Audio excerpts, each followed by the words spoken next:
It's Monday, August 18th. I'm meteorologist Kalin Mitchell here in the CTV News Atlantic Weather Center. Let's start by recapping some rainfall reports from Sunday into Monday.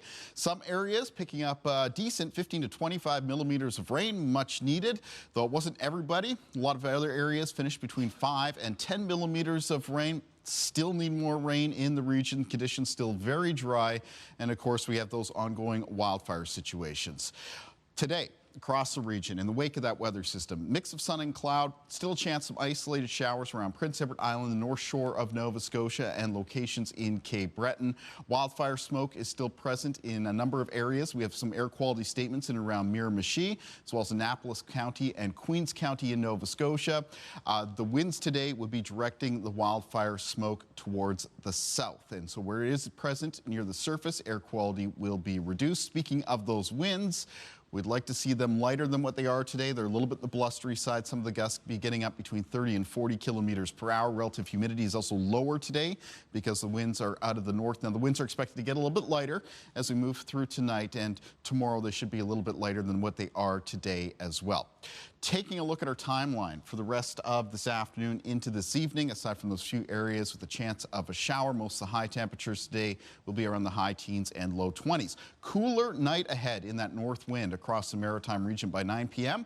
Temperatures down to around the low to mid teens. Most of the overnight low temperatures tonight, single digits and low single digits up in the northwest of New Brunswick, where some of the lowest elevations could actually get down to around +1. There's a risk of some patchy frost and a frost advisory in effect for the northwest of New Brunswick for tonight.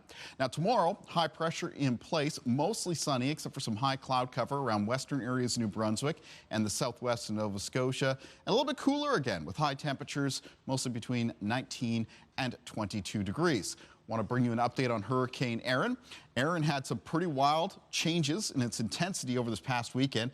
It maintains as a Category 4 major hurricane, maximum sustained winds near 220 kilometers per hour. The good news is for us here in the Maritimes is it does look like we're going to avoid the inclement weather conditions with this storm system, as it is expected to take a sharp recurve. So that's a turn towards the north and then sharply off towards the east. And that's expected to take its passage so far outside of Sable Island.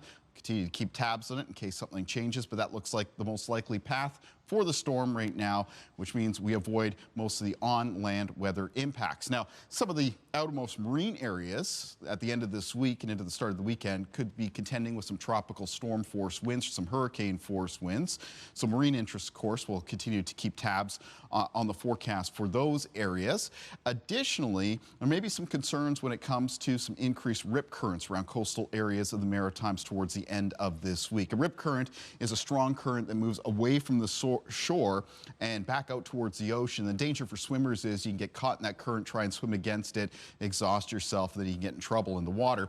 The way to get out of a rip current, of course, is to swim parallel to the shoreline until you're out of that current and then head back towards the coast. But it's a large storm. It's a powerful storm. It is expected to increase the wave action. Looks like beginning on Thursday, but really peaking by around Friday around the region, with waves remaining higher into the start of the weekend, and then some improvement in those coastal conditions when it comes to some of those waves, when it comes to some of those rip currents towards the end of the weekend. You can find news and weather updates anytime at ctvnewsatlantic.ca.